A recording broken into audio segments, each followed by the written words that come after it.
जय हिंद।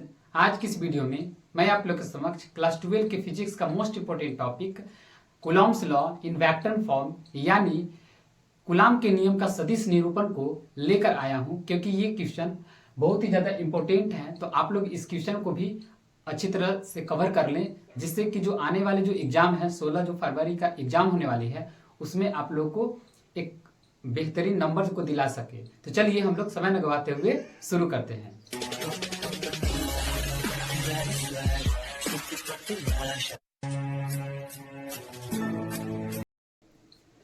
तो देखिए यहाँ पर Coulomb's law in vector form को हम लोगों ने लिखा है। मैंने समय की बचत के लिए क्या किया है कि पहले इस चीजों को लिख दिया है, ताकि आप लोग को मैं आराम से इसको प्रूव करा के दिखा सकूं। क्योंकि अगर मैं इसे लिखने लगूंगा तो समय की बर्बादी भी होगी, समय की बचत मतलब हम लोग को कर लेनी है, ताकि और भी हम लोग को पढ़ाई करना है। क्योंकि देखिए अगर समय हम लोग के पास रहेगा तो हम लोग इसके बदला और भी कुछ क्वेश्चन को कवर कर सकते हैं। इसलिए क्या करेंगे, इसको जितना जल्दी हो सके कवर करने की हम लोग कोशिश करेंगे। तो चलिए हम लोग देखते हैं। तो देखिए वेक्टर फॉर्म में आप लोगों ने पहले पढ़ा था कि जो कूलाम का नियम होता है दो बिंदु आवेशों के बीच के लिए लागू होता है। कूलाम का नियम कहां पर लागू होता है, 2 पॉइंट चार्ज होते थे, मान लीजिए Q1 Q2 चार्ज था और ये r डिस्टेंस था।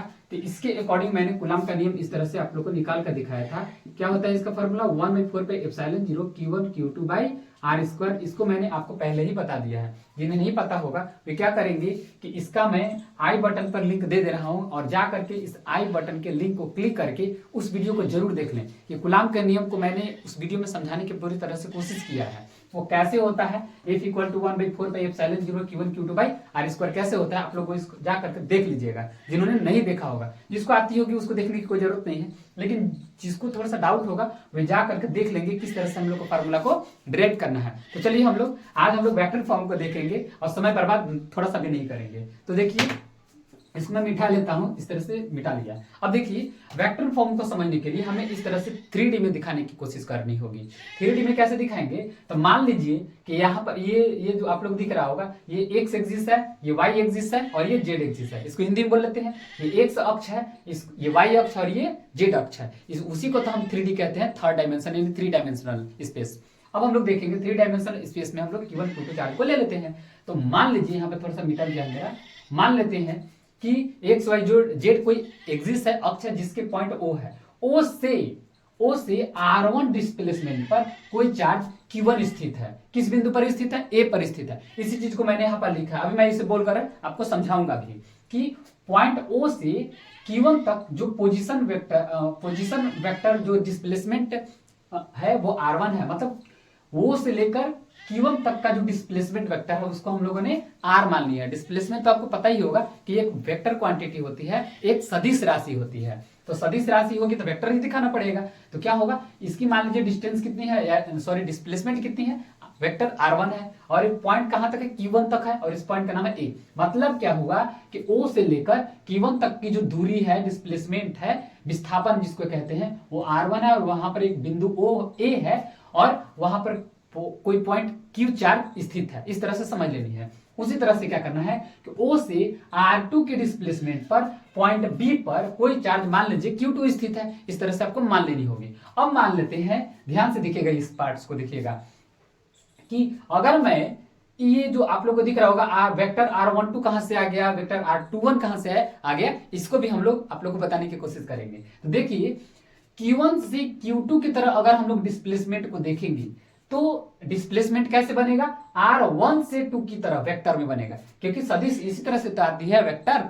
तो देखिए Q1 से Q2 तक की जो डिस्प्लेसमेंट होगी उसको हम क्या कहेंगे, वेक्टर R1 और 2 यानी वेक्टर R12 कहेंगे। और यदि Q2 से Q1 की तरफ अगर डिस्प्लेसमेंट को समझें, Q2 से Q1 की तरफ, तो देखिए इधर है Q2 और इधर है Q1, यानी Q2 से हम Q1 की तरफ वेक्टर को डिस्प्लेसमेंट को समझ रहे हैं। डिस्प्लेसमेंट मतलब तो विस्थापन ही होता है। तो क्या होगा, Q2 से Q1 की तरफ होगा, इसीलिए हम लोग इसको क्या लिखे हैं, डिस्प्लेसमेंट वेक्टर को क्या लिखे हैं, वेक्टर R21 यानी सदिश वेक्टर, सदिश 21, सदिश कहने में थोड़ा सा अच्छा नहीं लगता है, सदिश R21 कहिए हिंदी में, ये तो कहिएगा, यानी वेक्टर R21। आप लोग को समझ में आ गई होगी। फिर से एक बार देख लीजिए, तक इसको समझना बहुत ज्यादा जरूरी है। इस फिगर को समझना जरूरी है, क्योंकि 16 जनवरी के एग्जाम में हो सकता है आयु जाएगा, इसको समझ गया, इसलिए हम लोग को कवर कर लेनी है। फिर से देखिए, मान लीजिए XYZ कोई क्या है, बिंदु है, मतलब अक्ष है, O से R1 के डिस्प्लेसमेंट पर कोई बिंदु A स्थित है और वहां पर कोई पॉइंट चार्ज Q1 है।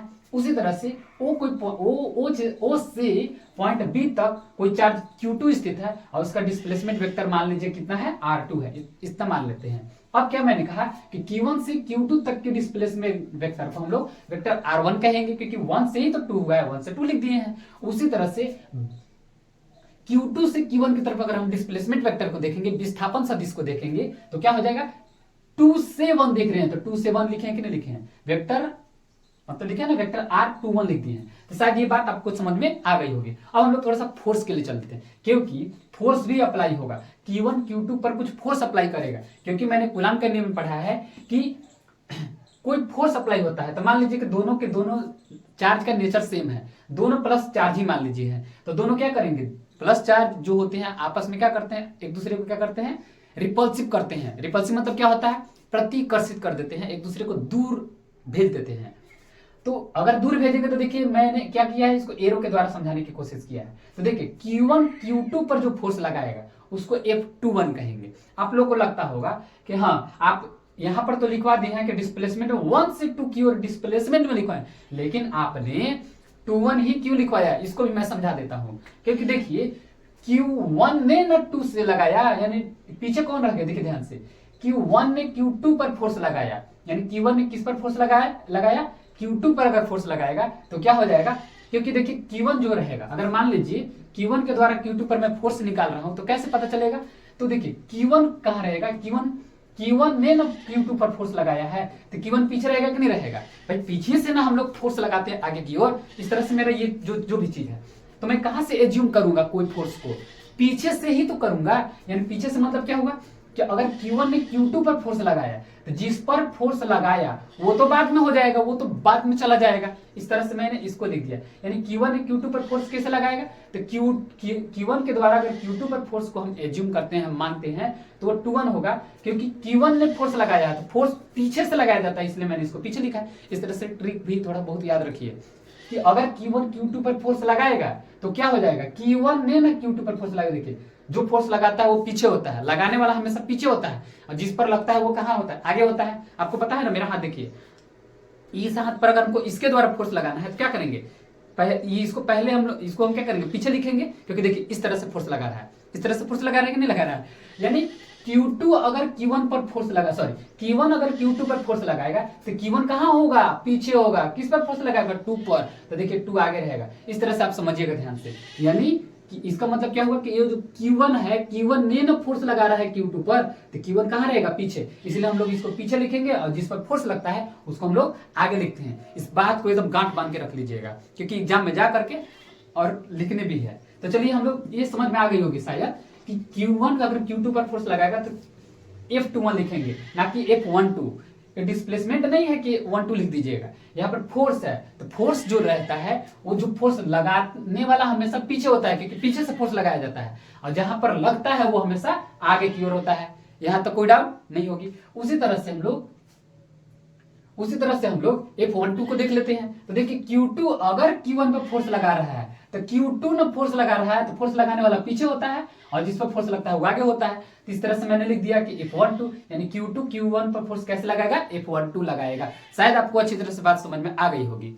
तो देखिए यहां पर मैंने जो बोला है उसी को मैंने यहां पर लिख दिया है। चलिए एक बार इसको रीड करके हम लोग देख लेते हैं क्या लिखा है। लेट 2 पॉइंट चार्ट, माना कि 2 बिंदु आवेश Q1 और Q2 present at the point A and B respectively. मतलब मान लिया कि कोई पॉइंट चार्ज Q1 और Q2 बिंदु A और B पर क्रमशः स्थित हैं। क्रमशः रेस्पेक्टिवली का यूज इसलिए किए हैं ताकि थोड़ा सा शॉर्ट कर सके हम लोग इसको। ओके, यानी Q1 Q2 पर क्या लग गया, फोर्स लगा दिया, और वो पॉइंट कहां पर है, A और B पर स्थित है। यहां तक समझ में आ गई। फिर से देखिए, माना कि कोई बिंदु आवेश Q1 और Q2 क्रमशः बिंदु A और B पर स्थित है। रेस्पेक्टिवली का मतलब क्रमशः होता है। अब यहां पर मैंने यहां तक लिख दिया। अब देखिए, vector R1 and vector R2 is the position vector from O to the charge Q1 and Q2 respectively. मतलब वेक्टर R1 और वेक्टर R2 क्या है, पोजीशन वेक्टर है। कहां से, O से Q1 की तरफ तथा O से Q2 की तरफ, यानी R2 है। क्रमशः इसलिए लगा दिया है ताकि ये थोड़ा सा शॉर्ट हो जाए। अब हम लोग यहां देखते हैं, देखिए vector r12 and vector r21 position vector assuming from q1 to q2, मतलब मैंने r1 को क्या माना है पोजीशन वेक्टर, q1 से q2 की तरफ r1 वेक्टर मान लिया है, उसी तरह से q2 से q1 की तरफ पोजीशन वेक्टर को मैंने r21 मान लिया है। यहां तक हो गया मान लीजिए, क्योंकि बहुत बोलने से बेकार हो जाती है। अब यहां तक शायद समझ में आ गई होगी, कहां तक, यहां तक समझ में आ गई होगी। अब देखिए उसी तरह से सबको मान लेना है, लिख करके सिर्फ दिखानी है, उसके बाद तो हम लोग प्रूव करेंगे ही करेंगे। देखिए vector F12 force apply bye Q2 on Q1, मतलब Q2 के द्वारा Q1 पर जो फोर्स लगेगा उसको हमने F12 माना है, Q2 के द्वारा Q1 पर फोर्स F12 ही तो लगेगा। उसी तरह से जो वेक्टर F21 जो लगेगा फोर्स किसके द्वारा, वो कैसे लगेगा, वो लगेगा Q1 के द्वारा Q2 पर, यानी Q1 के द्वारा Q2 पर लगने वाला फोर्स मैंने क्या मान लिया है, F21 मान लिया है, वेक्टर F21 मान लिया है। यहां तक आप लोग को शायद समझ में आ गई होगी। अब हम लोग इसको आगे देखेंगे, तो लिखेंगे by the Coulomb's law, by the Coulomb's law,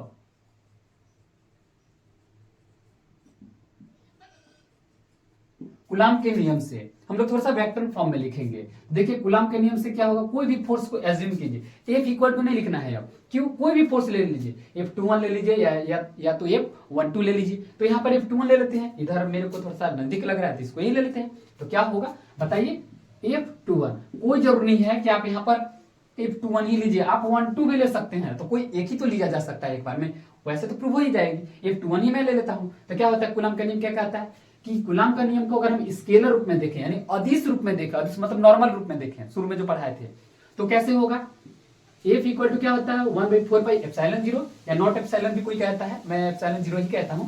फिर क्या हो जाएगा Q1 Q2 by R square, यही तो कूलॉम का नियम होता है। लेकिन ये मैं वेक्टर फॉर्म में पढ़ रहा हूं तो वेक्टर लगानी पड़ेगी, क्या लगानी पड़ेगी, वेक्टर लगानी पड़ेगी। वो कैसे वेक्टर लगेगा इसको ध्यान से आप देखिएगा।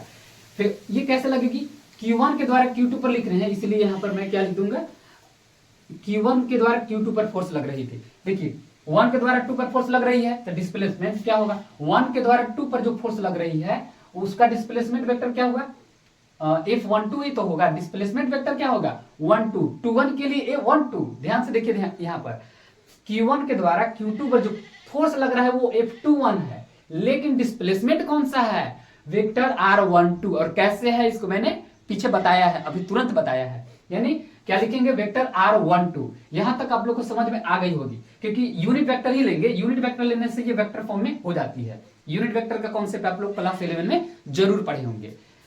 अब हम लोग इसको आगे देखते हैं, तो क्या होगा, इसको टिक कीजिए 1/4πε0, फिर क्या होगा Q1 into Q2 by R square. अब ध्यान से समझिएगा, इसको ध्यान से समझना है। आप लोग 11 क्लास में क्या पढ़ा था कि अगर मान लीजिए इस तरह से कोई कैप दिया हुआ है, इसको कैप पढ़ा जाता है ना, इसको क्या पढ़ा जाता है, R12 कैप लिखा हुआ है, ये कैप मतलब यूनिट वेक्टर, यूनिट वेक्टर को कैप के द्वारा इंडिकेट किया जाता है। तो देखिए ये क्या हो जाएगा, एक कैप इक्वल टू क्या होता है, तो यूनिट वेक्टर कैसे निकालते हैं, एक बार ऊपर एरो लगा दीजिए और नीचे बिना एरो का लिख दीजिए, इस तरह से लिखना है, मतलब मैग्नीट्यूड लिख देना है इसके विदाउट एनी वेक्टर, मतलब कोई वेक्टर नहीं लिखना, मैग्नीट्यूड इस तरह से लिख देना, परिमाण लिख देना, बस यही करना है कैलकुलेशन के लिए। तो हम लोग आगे लिखेंगे क्या हो जाएगा इसका, तो वेक्टर ए माने जिसको निकाल रहे हैं उसी के ऊपर एरो लगा देना है, ये फार्मूला होता है, आप याद रख लीजिएगा। तो क्या हो जाएगा, वेक्टर R12 बाई क्या हो जाएगा, R12 लगाना होगा तो इस तरह से आप लगा सकते हैं, यहां तो कोई डाउट नहीं होनी चाहिए। अब आप एक चीज ध्यान से देखिए, समझिए, ये वेक्टर R12 भी क्या है, परिमाण ही तो है, परिमाण मतलब कोई गिनती ही तो है। तो डायरेक्शन के लिए ना हम लोग यूज करते हैं ये वेक्टर फैक्टर। इसके लिए क्या होगा, इसके लिए देखिए या तो वेक्टर R12 या तो वेक्टर R21 बराबर ये R होगी, क्योंकि सब के सब परिमाण है तो परिमाण आपस में बराबर होंगे, नंबर के बराबर होता है। वेक्टर का यूज सिर्फ डायरेक्शन के लिए किया जाता है, ना कि मैग्नीट्यूड के लिए किया जाता है। मैग्नीट्यूड का वैल्यू हमेशा सेम होती है, यानी R12 कहिए चाहे R21 कहिए चाहे खाली R कहिए, तीनों आपस में एक दूसरे के बराबर होंगे, क्योंकि वो मैग्नीट्यूड होते हैं। मैग्नीट्यूड मतलब परिमाण होते हैं, नंबर होते हैं, गिनती होते हैं। इस तरह से हम क्या कर सकते हैं, वेक्टर R12 इस तरह से आपका रहेगा। अभी इस तरह से आप लिखिए ताकि समझ में आ जाए। तो यहां पर मैं आगे इसको लिखता हूं, तो क्या हो जाएगा 1/4πε0 1/4πε0 into Q1 into Q2 by R square. नहीं होगा तो आप यहाँ इंटू लगा सकते हैं, मैं डॉट देख रहा हूँ, वैसे आप जरूरत पड़े तो आप इंटू लगाना होगा तो लगा दीजिएगा, इस तरह से कोई दिक्कत नहीं है। अब क्या होगा यहां पर ध्यान से देखिए, मैं यहां कैसे लिखूंगा, तो वेक्टर R12 बाई केवल R भी लिख सकता हूं, केवल R भी लिख सकता हूं। यहां पर थोड़ा सा मेरा नहीं पूरा, मैं इसको क्या करता हूं, इस सिंबल को मिटा देता हूं और यहां पर मैं इस तरह से वेक्टर लगा देता हूं, क्योंकि जगह थोड़ा मेरा कम है, सॉरी। तो इसको देखिए वेक्टर R12 हो गया, यहां पर केवल R भी मैं लिख सकता हूं जरूरत के हिसाब से। अब देखिए यहां भी R और यहां भी R, एनी डाउट? तो क्या कीजिएगा 1/4πε0 1/4πε0 into Q1 into Q2 by R कितने होंगे, देखिए R स्क्वायर यहाँ पर, R एगो यहाँ पर, तो पावर आपस में जुड़ते हैं ना, ऐड होते हैं, यहाँ पर कुछ नहीं तो 1 है, तो 2 और 1 कितना होता है 3, यानी R का पावर कितना हो जाएगा 3, पावर आपस में ऐड होते हैं अगर मल्टीप्लाई का सिंबल हो एक दूसरे में तो। अब क्या हो जाएगा यहाँ पर देखिए, यहाँ पर आपका हो जाएगा R12, इस तरह से आपका हो जाएगा कि नहीं हो जाएगा। इसको आप लोग लिख लीजिएगा, मैं यहाँ पर इसको लिखने की कोशिश कर रहा हूँ क्योंकि मेरे पास जगह नहीं है। ये फार्मूला होता है, ये फार्मूला होता है, इसलिए इसको मैं यहीं पर छोड़ दे रहा हूँ। मैं क्या कर रहा हूँ कि मेरा इधर जगह नहीं है, या तो मैं इधर लिखूंगा या तो इधर लिखूंगा, इधर यहीं लिख दे रहा हूँ, कोशिश कर रहा हूँ मैं यहीं लिखने के लिए। अब देखिए तो F इक्वल टू क्या होगा, ध्यान से देखिएगा, मैं छोटा छोटा लिखूंगा क्योंकि जगह नहीं है। तो क्या होगा देखिए 1/4πε0 फिर Q1 Q2 by R square, क्या हो जाएगा Q1 Q2 by R cube, sorry R cube. और R12 को क्या लिख सकता हूं, तो याद कीजिए पोजीशन वेक्टर अंतिम में से पहला निकाला जाता है। क्या किया जाता है, अंतिम में से पहला निकाला जाता है, तो इसका क्या हो जाएगा vector R21 minus vector R1, इस तरह से आप लिख दीजिएगा। थोड़ा सा यहाँ पर पूर्ण नहीं रहा, मैं इसको कोशिश कर रहा हूँ पुराने के लिए क्योंकि आप लोग को दिक्कत हो जाएगी लिखने में, तो आप लोग को दिक्कत तो नहीं होनी चाहिए। तो क्या हो जाएगा Q1 Q2 बाई R का पावर 3, और यहां पर क्या हो जाएगा 2 में से 1 घटाया जाता है, अंतिम में से पहला घटाया जाता है, तो क्या लिखिएगा vector R21 minus vector R1, इस तरह से। अब आप लोग को शायद दिख रही होगी अच्छी तरह से। अब हम लोग इसको देख लेते हैं कि क्या बात हो रही है। यहां पर थोड़ा सा आप लिख लीजिएगा 21, यहां पर 21। देखिए वैसे तो ये फार्मूला आपका हो चुका है, क्या है ये जो आपको दिख रहा होगा, ये आपका फार्मूला क्या हो चुका है, हो चुका है। अगर आप चाहें तो इस तरह से मैं ये डब्बा में पैक कर दे रहा हूं, यानी ये आपका क्या हो चुका है, फार्मूला हो चुका है। लेकिन यहां तक भी आप प्रूव कीजिएगा तो आपका नंबर नहीं कटेगा, लेकिन थोड़ा सा क्या करना, हमको उसको थोड़ा सा और आगे दिखाने की कोशिश करना है डायरेक्शन के साथ। तो क्या होगा देखिए ध्यान से, F21 इक्वल टू, आप अगर माइनस का सिंबल इसमें से बाहर निकाल दीजिएगा, ध्यान से देखिए, माइनस का अगर मैं सिंबल बाहर निकाल दूं तो क्या हो जाएगा 1/4πε0 Q1 Q2 बाई R का पावर तो 3 है ही, तो ये R1 माइनस R2 हो जाएगा कि नहीं हो जाएगा, क्योंकि माइनस निकालने से सिंबल क्या हो जाती है अंदर का, बदल जाती है। अगर मैं इसमें से माइनस निकाल दिया तो सबका सिंबल इसका बदल जाएगा। तो देखिए R1 के पास प्लस R1 होगा, सिंबल आगे वाला देखा जाता है, तो यानी अगर माइनस यहां से अगर माइनस निकाल दिया तो देखिए इसके पास क्या बचेगा, प्लस ही तो बचेगा, यानी प्लस बचेगा। तो मैं क्या लिख सकता हूँ वेक्टर R1, और इसके पास कोई सिंबल नहीं बचेगा तो R क्या हो जाएगा, माइनस बचेगा, इस तरह से। बात समझिए फिर से, माइनस को जब बाहर निकालूंगा तो R1 के पास तो प्लस बचेगा और R2 के पास माइनस बचेगा, क्योंकि माइनस निकालने से सबका सिंबल क्या हो जाती है, बदल जाती है। बस यही याद रखना है, कोई माइनस माइनस प्लस याद नहीं रखते हम लोग। अब हम लोग इसको देखते हैं, ध्यान से देखिए F21 वेक्टर इक्वल टू, अगर ये माइनस हो गया, ये वाला देखिए अगर ये माइनस हो गया, क्योंकि देखिए इस तरह के था तो इसका F21 का था, ये आगे वाला पीछे वाला आगे हो गया, यानी F12 का है, क्या हो जाएगा F12 का, तो माइनस तो ऑलरेडी देखिए यहाँ पर है, और 1/4πε0 Q1 Q2 by R cube रहता, और R1 माइनस R2, क्योंकि देखिए R2 माइनस R1 है तो 2 1 है, दिख रहा है कि नहीं दिख रहा है, तो 1 माइनस 2 है तो क्या होगा, अब देखिए दिमाग लगाइए, F12 इस तरह से होगा। तो शायद आपको समझ में अच्छी तरह से आ गई होगी, क्योंकि इसी इतना ही जगह में हमको क्या कर देना है, पूरा देना है, इतना ही जगह में हमें क्या कर देना है, पूरा देना है। तो आई होप दैट आपको Coulomb's law in vector form अच्छी तरह से समझ में आ गई होगी। अब हम इसको क्या करते हैं, फटाफट एक तरह मतलब स्पीड में इसको रिवाइज कर लेते हैं, जिससे आपको थोड़ा सा भी दिक्कत नहीं होगा। तो देखिए ये तो लिखा हुआ है कि माना कि ओ से बिंदु ए तक की जो डिस्प्लेसमेंट वेक्टर है वो r1 है, पोजीशन वेक्टर r1 है। उसी तरह से ओ से q2 का जो डिस्प्लेसमेंट वेक्टर है वो क्या है, r2 है।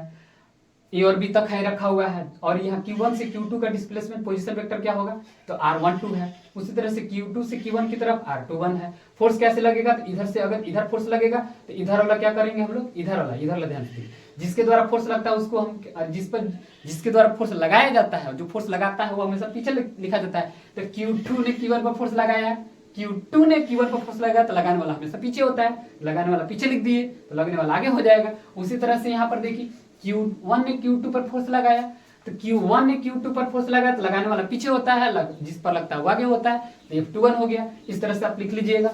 अब देखिए उसी चीज को मैंने जो बोला उसी को इंग्लिश फॉर्म में यहाँ पर मैंने लिख दिया है। अब देखिए हम लोग कूलॉम के नियम से क्या जानते हैं, वैसे नॉर्मली F बराबर क्या होता है, F बराबर 1/4πε0 Q1 Q2/r² होता है, लेकिन वेक्टर फॉर्म में पढ़ रहे हैं, सॉरी वेक्टर लगाना भूल गए थे, तो वेक्टर फॉर्म में लिख रहे हैं तो हम लोग वेक्टर लिखना पड़ेगा। ये यूनिट वेक्टर है, यूनिट वेक्टर लिखिएगा तो वेक्टर ही तो है, वेक्टर ही तो है, गधा गधे ना होता है। उसी तरह से क्या कीजिए, यहाँ पर 1/4πε0 लिखे, Q1 Q2/r² यहाँ पर है ही, और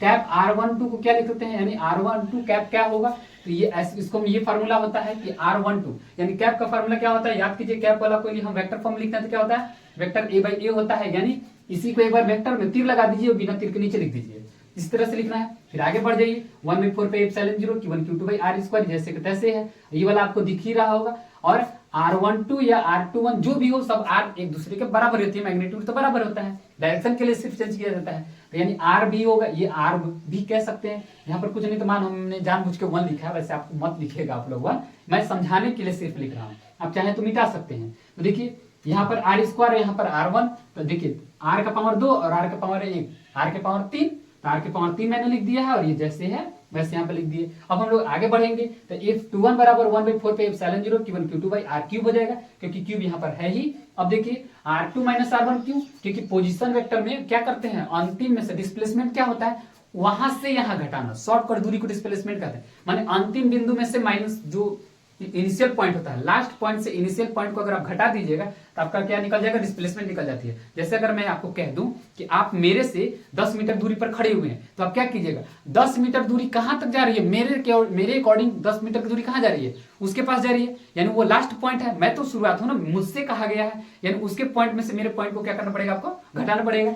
तो उसी तरह से यहाँ पर घटा दिए, देखिए लास्ट पॉइंट 2 से 1 घटाइएगा, यानी R2 - R1 लिखना पड़ेगा, वेक्टर है तो वेक्टर लगाना पड़ेगा। अब आगे देखिए F21 बराबर, ये तो फार्मूला वैसे हो चुका है, हम लोग आगे बढ़ेंगे। F21 इक्वल टू, देखिए अगर माइनस सबको बाहर निकाल दीजिएगा, ये वाला जैसे रहेगा वैसे ही रहेगा, माइनस को बाहर निकाल दिया तो देखिए R1 के पास प्लस बच जाएगा और R2 के पास माइनस बच जाएगा। और या ध्यान से देखिए यहाँ पर 21 था, यहाँ पर देखिए 21 है, तो यहाँ पर 21 मैच कर रहा है, इसको उल्टा कर देंगे तो यहाँ पर भी उल्टा हो जाना चाहिए, माइनस का सिंबल है ही, ऐसे इमेजिन करना है, इस तरह से हमको प्रूव करके कूलॉम्स लॉ को दिखा देना है।